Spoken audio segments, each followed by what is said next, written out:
Bismillahirrahmanirrahim. Assalamualaikum warahmatullahi wabarakatuh. Hari ini bertemu lagi bersama Bapak di kelas 2 di pelajaran fikih lah. Hari ini hari Senin 14 September 2020. Kita masih di tema toharoh lah, bersuci. Bismillahirrahmanirrahim. Dengan nama Allah yang Maha Pengasih lagi Maha Penyayang.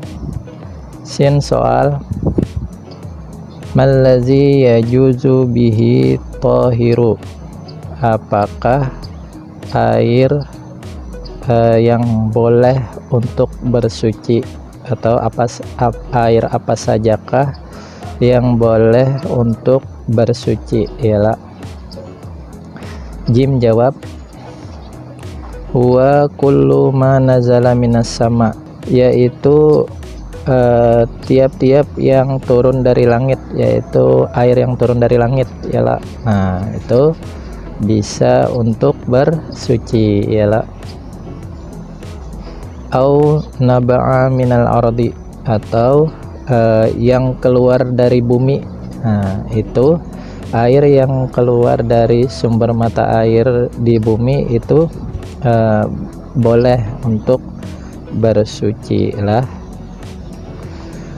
Walam yakun mutanajisan, dan tidak ada kena najis. Nah jadi kalau air yang turun dari langit, yang keluar dari bumi tadi tidak terkena najis, maka bisa untuk bersuci ialah wala musta'malan, dan tidak musta'mal itu air yang bekas dipakai ialah. Nah jadi tadi air yang bisa untuk bersuci yaitu air yang keluar dari bumi atau yang turun dari langit. Contohnya misalkan air yang turun dari langit yaitu air hujan ialah. Nah airnya turun dari langit, hujan deras, kita tampung airnya, nah itu suci airnya lah, bisa untuk kita gunakan asalkan tadi tidak terkena najis dan tidak pernah dipakai atau tidak mustakmal tadilah. Kemudian contoh air yang dari bumi yang keluar dari sumber mata air, contohnya bisa air terjun. Nah air yang turun dari air terjun, nah itu bisa tuh untuk bersuci, atau air sumur, nah bisa juga untuk bersuci yang keluar dari bumi. Air sungai bisa juga lah, nah, air sungai. Nah itu tadi contoh-contoh air yang bisa untuk bersuci lah. Nah kesimpulannya hari ini kita mempelajari tahu air apa sajakah yang bisa bersuci lah, yaitu tadi ada dua macam, bisa air yang turun dari langit, bisa juga air yang keluar dari bumi lah, dari bawah tanah nih.